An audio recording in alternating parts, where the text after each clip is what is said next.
My girlfriend said, I donated your sperm without telling you. My friend couldn't afford a clinic. Congrats, you're a bio-dad. I responded calmly, that's illegal. Then I called a lawyer, filed charges, and contacted the friend with a cease and desist. When Child Services got involved and started investigating everyone involved, I, 31 male, was sitting on the couch last Tuesday when Madison, 29, came home looking weirdly excited.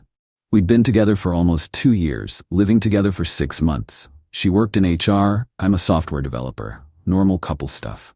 She dropped her purse and sat down next to me with this huge smile. So I have some news. You know how Felicity's been struggling with wanting to have a baby but can't afford the fertility clinic prices?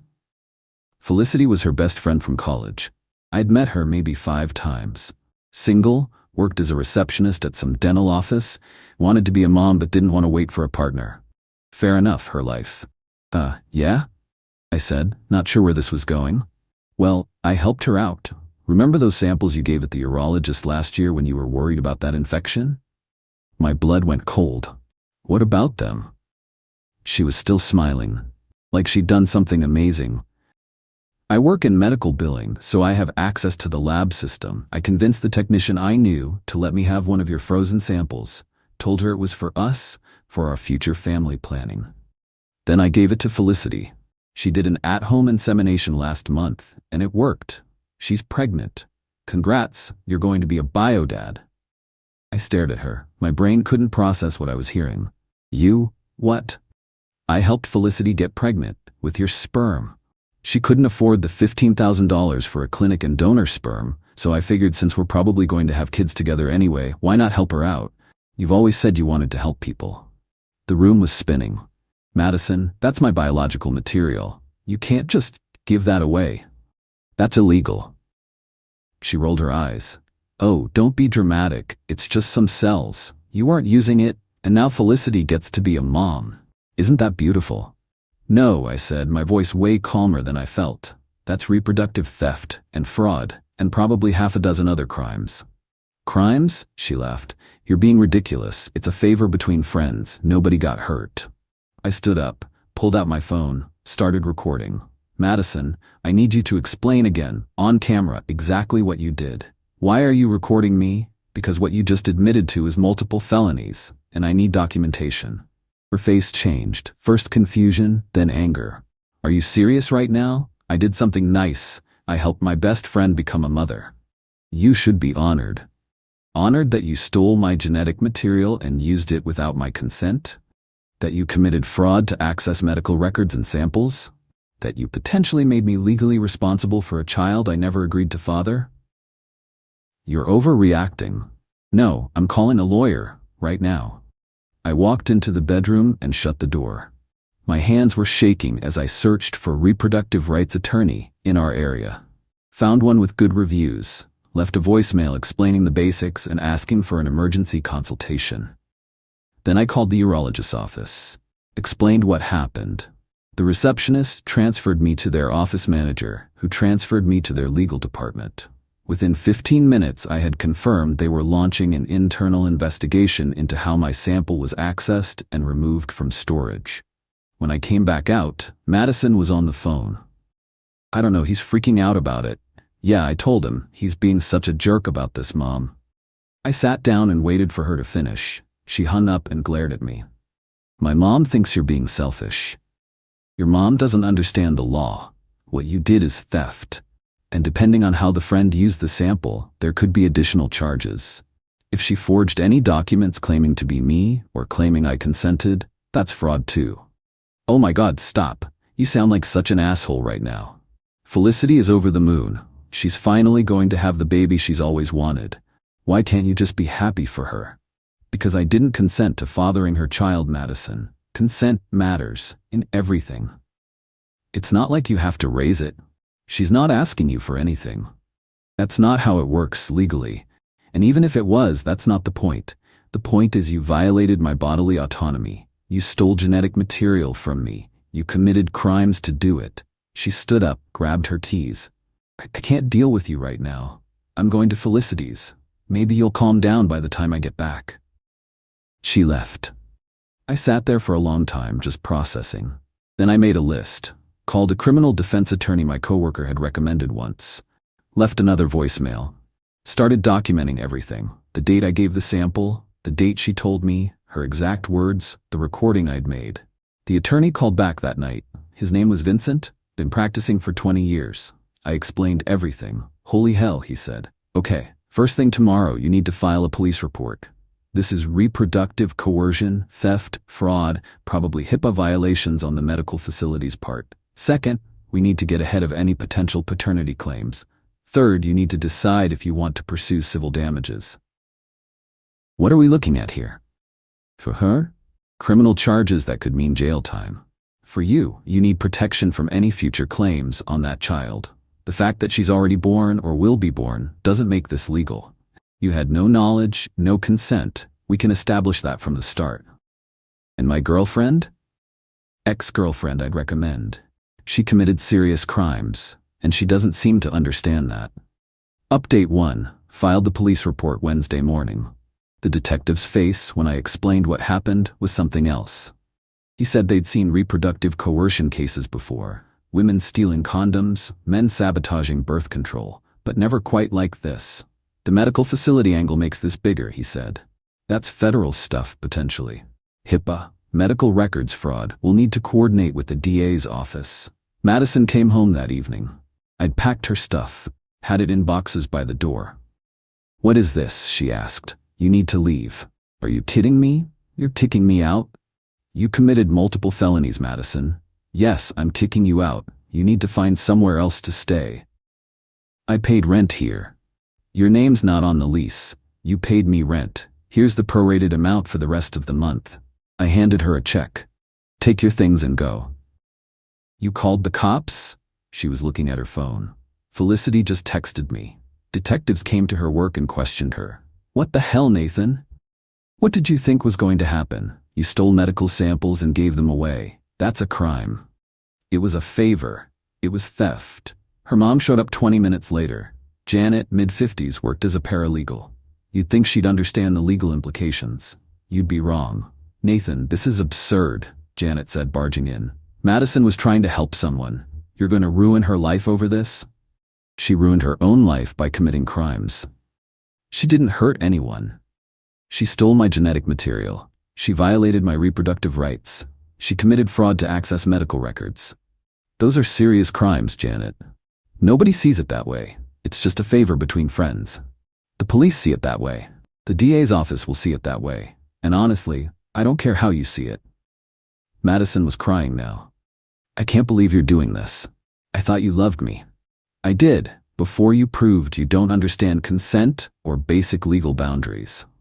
What about Felicity's baby? You're going to ruin her life too? Felicity participated in fraud. She used stolen genetic material. If she signed any documents claiming I consented, that's more fraud. She made her choices. Janet pointed at me.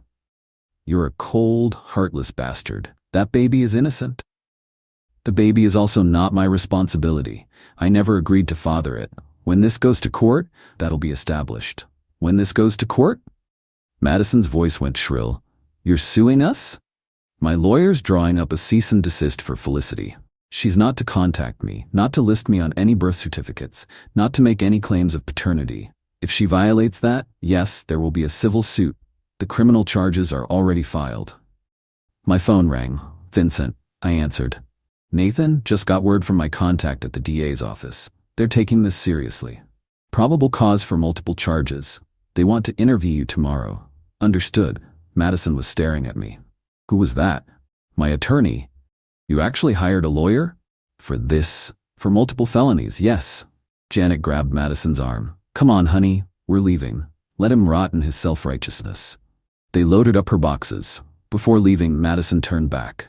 Felicity's baby deserves a father. You're going to regret abandoning your own child. It's not my child. I never consented to create it. And that'll be legally established. They left. I locked the door and sat down. My hands were still shaking. The next few days were a blur. Gave my statement to detectives, provided all documentation. The urologist's office confirmed the sample was accessed improperly, that Madison had used her medical billing credentials to gain access to the lab system, that she'd convinced a technician it was for our personal use. The technician was fired. The facility's legal team contacted me. They'd be cooperating fully with the investigation and had already implemented new security protocols. Friday afternoon, Felicity called from a blocked number. I let it go to voicemail. "Nathan, it's Felicity. Please, I'm so sorry. I didn't know Madison didn't have your permission. She told me you'd agreed to help me out. She said you guys had talked about it and you were fine being a donor. Please don't press charges. I'm 8 weeks pregnant. I can't lose this baby. Please." I forwarded it to Vincent. "That's good," he said. "She's admitting she knew where the sample came from. Shows knowledge. Might help establish intent." What happens now? DA decides on charges. Could be anywhere from theft to fraud to reproductive coercion. Depends on how aggressive they want to be. The medical facility angle makes it federal potentially. And Felicity's involvement, if she knew the source and participated anyway, she's liable too. What about the baby? That's complicated. You have no parental rights and no parental obligations if this is handled correctly. The baby was conceived without your consent using stolen genetic material. Courts have handled similar cases before. You're not legally the father. And if Felicity tries to claim I am, then we go to court and establish the facts. You have documentation, recordings, police reports. You'll be fine. Update 2. The DA filed charges 2 weeks later. Madison, felony theft, fraud, computer crimes, accessing medical records, HIPAA violations. Felicity, conspiracy to commit fraud, receiving stolen property. Madison's lawyer sent a letter saying the charges were excessive and vindictive, and that I was weaponizing the legal system against a woman who was just trying to help a friend. Vincent's response letter was beautiful. Outlined every crime, every statute, cited case law about reproductive rights and consent. Ended with, "Your client committed serious felonies. Mr. Reeves is entitled to pursue all legal remedies." Then the social worker showed up. She knocked on my door on a Thursday evening, showed her ID, Child Protective Services. "Mr. Reeves, I'm Darlene from CPS. We need to talk about the baby that's going to be born in about 7 months." I let her in, offered coffee. She declined. "I've read the police reports," she said. "This is unprecedented in my career, but we need to establish the child's welfare situation. Miss Felicity Nguyen is claiming you're the biological father and that you've abandoned your child. I'm not the father, not legally. The sample was stolen. I never consented. I understand that's your position.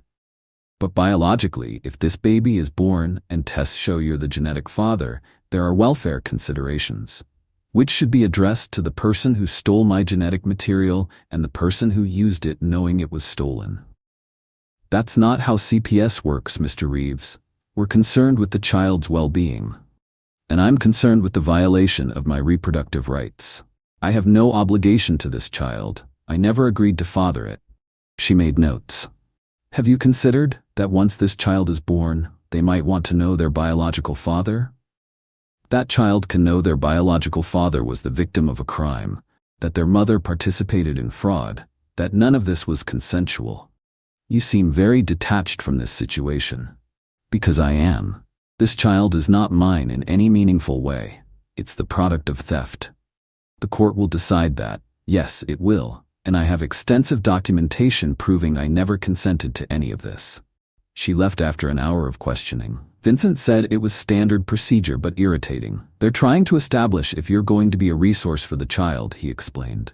"Answer honestly. Stick to facts. Don't let them guilt you." Madison's mom sent me a Facebook message. "You're gonna burn in hell for what you're doing to that innocent baby. Felicity is struggling financially and emotionally, and you're making it worse. Be a man and take responsibility." I screenshot it and sent it to Vincent. More evidence of harassment. 2 days later, Felicity's lawyer sent a demand letter. She wanted $2,500 a month in child support starting immediately, medical expenses, and a guarantee I'd be listed on the birth certificate. Vincent laughed when he read it. "She's delusional. Let me handle this." His response was brutal. "Your client participated in fraud to acquire stolen genetic material. She has no legal claim to anything from Mr. Reeves. Any further harassment will result in additional civil action. Your client should be more concerned with the criminal charges she's facing." Then Madison showed up at my work. Security called me down to the lobby. She was there with Felicity, who was showing now. "Look at her," Madison screamed. "Look at what you're doing. She's pregnant with your baby, and you're acting like she doesn't exist." "You need to leave," I said calmly. "You're both under orders not to contact me." "That baby needs a father," Felicity was crying. "I can't do this alone. I can't afford this alone. You should have thought about that before you participated in fraud." "I didn't know. Madison said you agreed." "That's your problem. You believed a thief." Security escorted them out, filed another police report for violating the no-contact order. Vincent said it would help our case. The preliminary hearing was set for 6 weeks out. Vincent explained it would be a long process. Criminal trials take time. Civil issues would be separate. "What's your best-case scenario?" I asked. "Criminal convictions for both of them.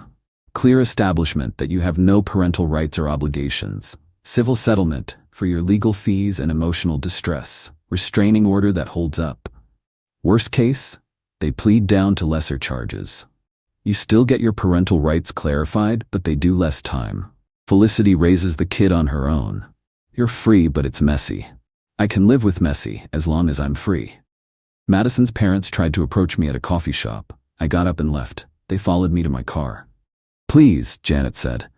"Madison's looking at jail time. Real jail. She made a mistake. Can't you just drop this?" "No. She's my daughter. She's a criminal. She violated my most basic rights. I don't care that she's your daughter." "What about Felicity's baby?" "Not my problem. Not my responsibility. Not my child." "You're a monster," her dad said. It was the first time I'd heard him speak. A real man would step up. A real man respects consent and personal boundaries. Your daughter doesn't. That's why she's facing charges. I drove away, blocked both of them on everything. Final update. The trial took 4 months. Madison pleaded guilty to reduced charges, felony theft, misuse of medical records. Got 2 years probation, $5,000 fine, community service. Could have been prison time, but her lawyer worked a deal. Felicity pleaded guilty to conspiracy, receiving stolen property. 18 months probation, $3,000 fine. Both have felony records now. The civil case settled. They paid my legal fees, $18,000 split between them. Also signed documents permanently waiving any claims of paternity, child support, or involvement from me. The baby was born 3 months ago. Girl. I know because the final court order mentions it. I'm legally not the father. Not on the birth certificate. No rights, no obligations. The judge's order specifically states the conception was non-consensual and criminal in nature. Felicity's parents are apparently helping her raise the kid. She lost her job when the criminal charges became public. Madison's still living with her parents, working temp jobs. No one will hire her with the felony on her record. My mom thinks I was too harsh. That baby didn't do anything wrong, she keeps saying. Neither did I remind her. I was the victim of a crime. Lost some friends over this.